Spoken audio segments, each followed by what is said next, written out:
ఏలూరు జిల్లా డివైఎఫ్ఐ జిల్లా secretary G Surya Kiran.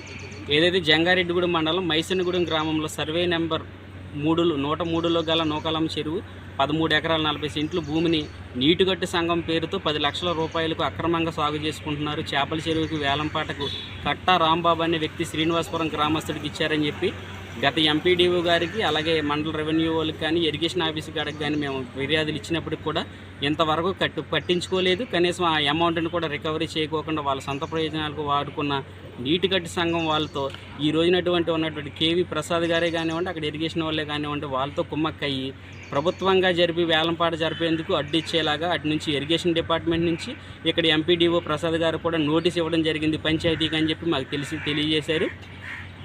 ఈ క్రమంలో ఏదైతే చట్టవిరుద్ధంగా వ్యవహరించే వాళ్ళకి తొత్తులుగా మారిన ప్రసాద్ గారి మీద ఇరిగేషన్ డిపార్ట్మెంట్ కూడా సంబంధిత అధికారులు, ఆర్డీఓ గారు, జిల్లా కలెక్టర్ గారు కూడా స్పందించి తక్షణమే చర్యలు తీసుకోవాలి.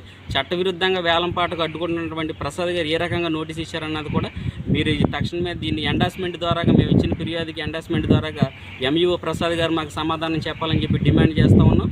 అదే క్రమంలో మేము ఫిర్యాదు ఇచ్చినప్పుడు గ్రామస్తులు మాకు సంబంధం లేదన్న ప్రసాద్ గారు పంచాయతీకి మీరు పాట జరుపుకోవద్దనే గైడెన్స్ ఏ రకంగా నోటీస్ ఇచ్చారన్నది కూడా ఆయనకే వదిలేస్తూ ఉన్నాం. ఏదైతే గ్రామంలో ఏదైతే నీటిగట్టు సంఘం పేరుతో దోచుకుంటున్న వారికి ప్రభుత్వ అధికారులు కూడా కొమ్ముగాసి వాళ్ళు ఇచ్చేటువంటి ఆర్థికంగా కానివ్వండి, వస్తువు రూపాయి కానివ్వండి, వీళ్ళు కొమ్మక్కై దోచుకుంటున్నారు అన్నది గ్రామస్తులందరూ కూడా ఆవేదన వ్యక్తం చెందుతూ ఉన్నారు. దీనికి సంబంధించిన ఆర్డీఓ గారు, జిల్లా కలెక్టర్ గారు కూడా స్పందించి తక్షణమే ప్రసాద్ గారి పైన, అలాగే డిఈ పైన కూడా చర్యలు తీసుకోవాలని చెప్పి మేము డిమాండ్ చేస్తున్నాం. లేని పక్షంలో ఎండిఓ కార్యాలయం దగ్గర మేము తక్షణ కార్యక్రమాలు చేయడానికి మేము కార్యాచరణ నిర్వహిస్తాం. గ్రామస్తులందరినీ ఐక్యం చేస్తామని చెప్పి హెచ్చరిస్తూ ఉన్నాం.